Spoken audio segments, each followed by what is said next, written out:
Hello everyone, for today's video, medyo mahaba-haba talaga ang video natin ngayon guys dahil nga busy ako today. So ang dami kong ginawa. Pagkagising ko, gusto ng anak ko, gumawa ako ng sushi. Dahil nga may nabili akong nori nung last video ko, ayan ginawan ko ng paraan. So wala akong fresh na fish or tuna or mga ganun. So ang ginamit ko itong canned tuna. Tapos nilagyan ko lang ng paminta at asin at yung ketchup at mayo na nakabote na. So ayan na nga. Nanood ako sa YouTube. So nagaya-gaya lang tayo sa YouTube kung paano ginawa, ganyan.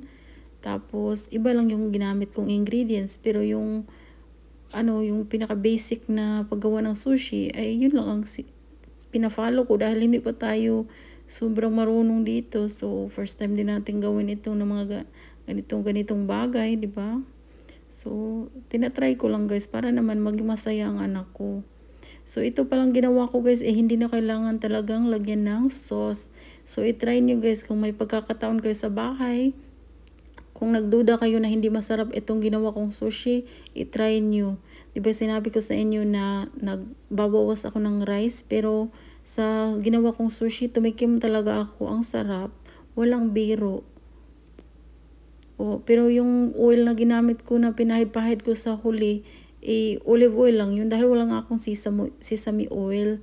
Hindi talaga kompleto ang ingredients ko sa paggawa ng authentic na sushi, pero ginawan ko ng paraan para lang maging masaya ang anak ko. At ayan na nga, 'di ba?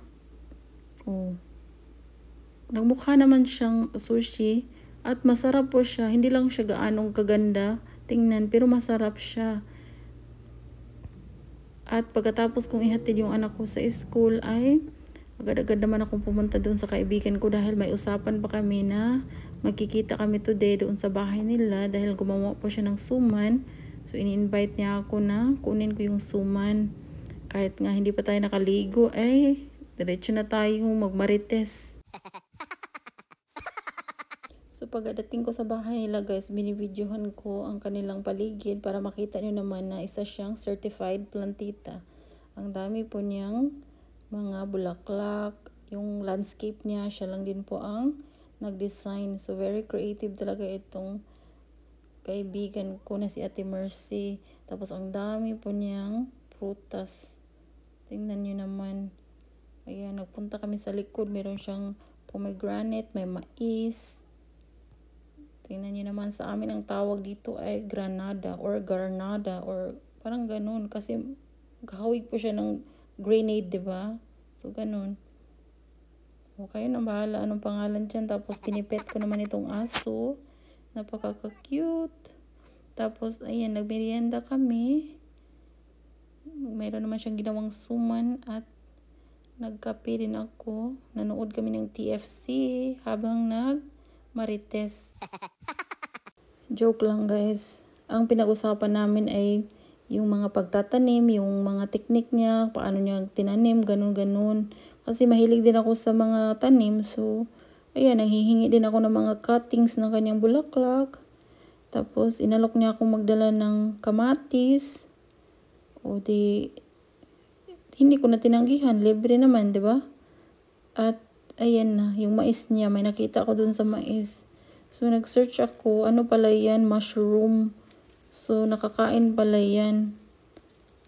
So, dinala ko yan. Subukan ko yung lutuin bukas.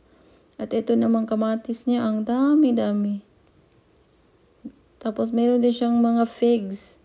So, yung iba nahuhulog na dahil nga wala nang kumakain. Ako na lang ang kumain. O, ayan. Namimitas ako. Ang dami. Tapos ang tamis. Meron naman yatang figs dyan sa Pinas. But hindi ako sure. Ang laki na ng puno ng kanyang figs. Meron din siyang lime. Kaya kumuha din ako ng lime. O, diba? Bago ako uuwi, ang dami kong bitbitin. Meron pang suman. At ayan na nga guys. Natapos na tayo sa ating dito pakay, kaya uuwi na ako. Hinahanap ako ng asawa ko. Pagka uwi ko, ayan, nilagay ko na dyan, diba? Ang dami ng kamatis. So, bukas, lulutuin ko yan. At ayan, pagkatapos nag-exercise na rin ako. At nagluto ng lunch ng asawa ko na chicken sa air fryer lang. Tapos kinuha ko na yung natirang sushi kasi dumating na yung anak ko galing sa school. Ayan, di ba? Hindi talaga siya nagsasawa dyan sa sushi na yan. Masarap po guys, itry nyo. Kung sa tingin nyo hindi masarap, masarap po talaga siya. Ewan ko bakit naglasa siyang masarap.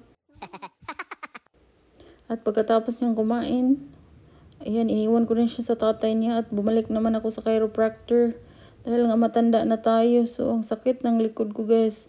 So twice a week talaga ako pumupunta dito sa chiropractor. Para naman is makagalaw-galaw tayo.